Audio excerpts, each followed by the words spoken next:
Nueva Vizcaya Tourist Spot, sa ikalawang rehiyon ng isla ng Luzon, matatagpuan ang lalawigan ng Nueva Vizcaya.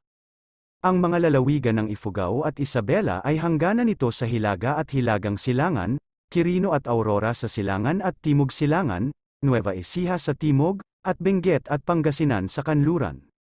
Ang Sierra Madre sa Silangan, ang Cordillera sa Kanluran, at ang Caraballo sa Timog ay ang tatlong bulubundukin na nakapaligid sa lalawigan at natatakpan ng kagubatan at damuhan. Hilaga ng Metro Manila, 287 kilometro ang layo ng lalawigan, nakalista sa ibaba ang mga dapat makitang tourist attraction sa Nueva Vizcaya. Tandaan ito, marami sa mga ito ay nasa labas ng landas at hindi naaapektuhan ng maraming turista. Bayombong Cathedral, isa sa mga atraksyong panturista sa Nueva Vizcaya ay ang St. Dominic Cathedral, na kilala rin bilang Bayombong Cathedral, dating St. Augustine Church. Ito ay isang simbahang Romano-Katoliko mula noong ika-18 siglo kung saan si St. Dominic, na ang araw ng kapistahan ay ipinagdiriwang tuwing ika-8 ng Agosto, ay pinarangalan bilang patron ng bayan. Ang simbahan ay may nakamamanghang Baroque exterior at isang octagonal bell tower na gawa sa pulang brick, kahit na ang simbahan ay malawak na napinsala at nawasak ng mga lindol at sunog ilang taon na ang nakalilipas, ito ay gumagana pa rin hanggang ngayon. Ang bell tower at facade ay napanatili sa kanilang orihinal na kondisyon sa kabila ng katotohanan na ang muling pagtatayo ay ginawa doon. Cap-Isaan Cave, ang pinakamahusay na lokasyon ng spelunking sa lalawigan ay ang Cap-Isaan Cave System, isa sa mga pinakabinibisitang atraksyong panturista ng Nueva Vizcaya. Ang average na spelunking tour ay tumatagal ng 4 na oras, at may haba na 4.2 kilometro, ito ang ikalimang pinakamahabang cave system ng Pilipinas. Mayroong dalawang pangunahing lugar ng pagpasok at paglabas, ang Layon at Alayan Caverns, at mayroong 8 magkakaugnay na kuweba sa kabuuan.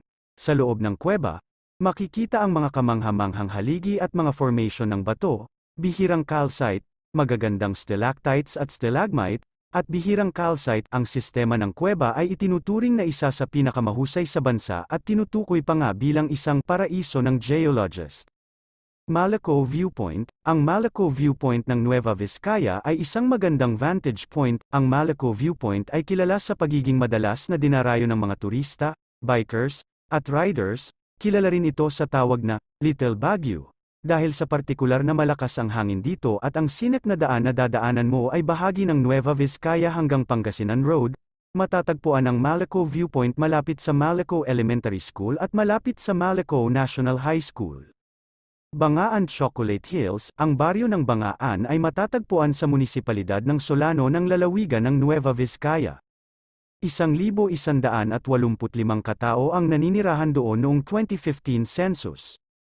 Dapat kang maglakbay ng 30 minuto upang makarating sa Bangaan Rolling Hills mula sa Solano, na bumubuo sa 1.99% ng kabuuang populasyon ng bayan. Bisitahin ang lugar na ito sa paligid ng pagsikat o paglubog ng araw para sa pinakamagandang tanawin. Masisiyahan ka sa iyong bakasyon sa Bangaan Rolling Hills na may kaaya-ayang simoy ng hangin at luntiang paligid, ang mga burol ng Nueva Vizcaya na natatakpan ng tsokolate, kasama ang iyong pamilya, kapareha, o tropa. Ito ay isang magandang lugar para magbisikleta o mag-hiking. Bisitahin natin ang Bangaan Hills, Solano, o Nueva Vizcaya para masilayan ang nakamamanghang tanawin at pagsikat o paglubog ng araw. Dupax Sea of Clouds, sa lahat ng pagmamadali at pagmamadali ng lungsod, maaaring ang Nueva Vizcaya ang iyong susunod na hinto upang maranasan ang mga pinakabagong natural na atraksyon na ito. Simulan ang pagkuha ng mga larawan ng marilag na dagat ng mga ulap. Ilang shot mula sa iba't ibang anggulo. Umakyat pa daan-daang turista ang maagang nagtipon-tipon sa nayo ng Binuangan sa bayan ng Dupax del Norte upang saksihan ang nakamamanghang tanawin ng mga ulap na nakapalibot sa mga bundok. Ang katahimikan ng lugar ay talagang humanga sa unang pagkakataon na nakita mo ito. Ito ay nakamamanghang, malinaw mong mararamdaman ang sigasig ng lahat ng taong naglalaan ng kanilang oras upang kumuha ng mga kuha at umiikot sa pinakamagandang anggulo. Bundok Malusong, Aritao Paragliding, isang hakbang papalapit sa paglipad gamit ang paragliding. Alisin ang iyong stress sa pamamagitan ng paglipad sa iyong unang karanasan sa paragliding dito lamang sa Mount Malusong, Aritao, Nueva Vizcaya. Kung gusto mo ng magandang tanawin, Bisitahin ang Mount Malusong para makakita ng dagat ng mga ulap. Pero meron pa, salamat sa pagkakataong ibinigay ng Aritaw Tourism Office, ang lokal na pamahalaan ng Aritaw ay nag-aalok ng kanyang kalangitan sa paramotor at paragliding sa pakikipagtulungan sa Northside Paragliding. Maaari mong panoorin ang mga piloto mula sa buong mundo na lumilipad, take-off, Mount Malusong, landing, Banganan. Bukod pa rito, maaari mong ma-enjoy ang mga tandem flight sa napakababang halaga. Balete Pass, isa sa mga makasaysayang palatandaan ng Nueva Vizcaya ay ang pambansang dambana sa Balete Pass. Ang bulubunduking Balete Pass, na kilala rin bilang Dalton Pass, ay sumali sa mga lalawigan ng Nueva Vizcaya at Nueva Ecija. Sa kritikal na labanan sa Balete Pass, na naganap noong ikalawang digmaang pandaigdig, ang mga sundalong Amerikano at Pilipino ay nakipaglaban sa mga umaatres na puwersang Aleman, na sa huli ay pinilit ang kanilang pagsuko. Ang Balete Pass Tourism Complex ay nasa ibabaw ng Mountain Pass, at doon, bilang isang alaala sa mga namatay na sundalo, itinayo ng lokal na pamahalaan ang Balete Pass National Shrine at mga monumento. Ang mga bulubundukin at mga kagubatan na lugar ay maaaring makita ng marilag mula sa view deck sa tuktok, na itinayo na may mga silungan. Lintungan Falls, isa sa mga nangungunang ecotourism na destinasyon ng Nueva Vizcaya ay ang Lintungan Falls, na magpapalubog sa iyo sa isang rural na setting. May 4 na baitang sa talon, bawat isa ay may magagandang pool. Ang mga kumikinang na ilog nito ay nagmumula sa mga kakahuyan na natatakpan ng lumot sa itaas ng agos. Ang mga talon ay magbibigay sa iyo ng isang masiglang oras kapag lumangoy ka sa kanila, damhin ang mga aktibidad sa labas at ang kagandahan ng kalikasan.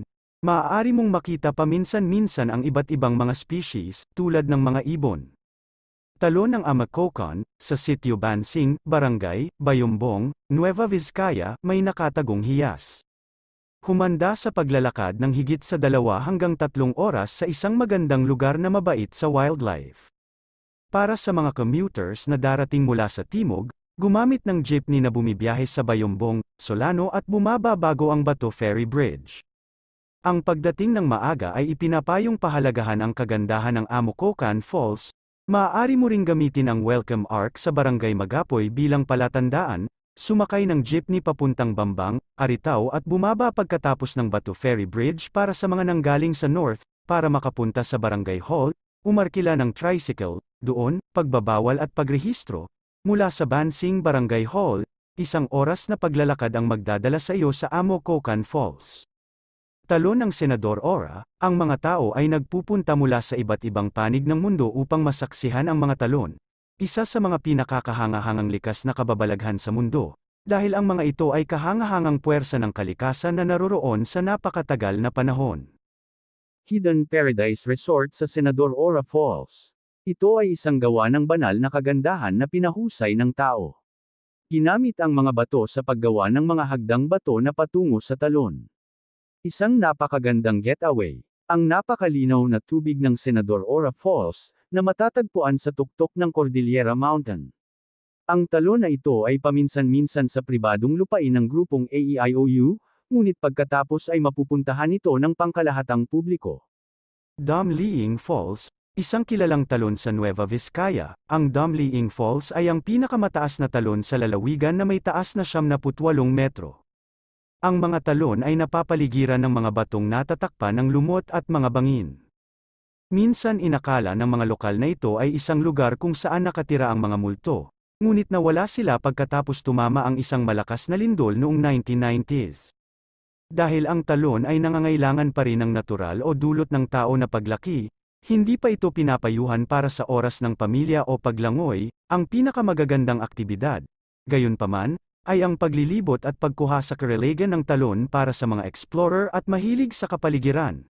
Mula sa lugar ng pagpaparehistro, ang isang mahusay na paglalakbay na trail ay humahantong sa talon sa halos 1 oras ng hiking. Naruron Falls, ang Naruron Falls sa Barangay Oyaw, munisipyo ng Dupax del Norte ay isang 7-layered falls na may taas na 2,634 feet. Ang Naruron Falls ay isa sa mga pangunahing atraksyong ecotourism sa munisipalidad at ang pagpapaunlad at pagpapabuti nito ay higit na makatutulong sa kabuhayan ng ekonomiya ng ilang mga taga-nayon, parang tubig na nagbibigay ng nakakapagpabata na masahe. Ang buong talon ay makikita mula sa isang lokal na highway. Imugan Falls. Ang Imugan Falls, isang talon na may taas na 35 talampakan sa isang makapal na kagubatan na napapaligiran ng malalagang halaman, ay isa sa mga pinakakilalang atraksyong panturista sa Nueva Vizcaya. Para sa mga bisita sa araw, ang mga rock formation sa tabi ng ilog ay nagbibigay ng lugar ng picnic. Dahil ang palanggana ng talon ay malinaw at malamig at hindi masyadong malalim, mas maaaring samantalahin ng mga manlalangoy ang mga dumadaloy na tubig. Para sa mga naghahanap ng higit pang pagkakataon sa paggalugad, isang trail na papunta sa tuktok ng falls ay ginawa din, dahil ang lokal na awtoridad ay gumawa ng ruta at naglagay ng mga banyo at banyo sa malapit, hindi mahirap maabot ang talon. Mula sa lokasyon ng jump-off, tumatagal ng humigit kumulang 30 minuto upang umakyat sa talon.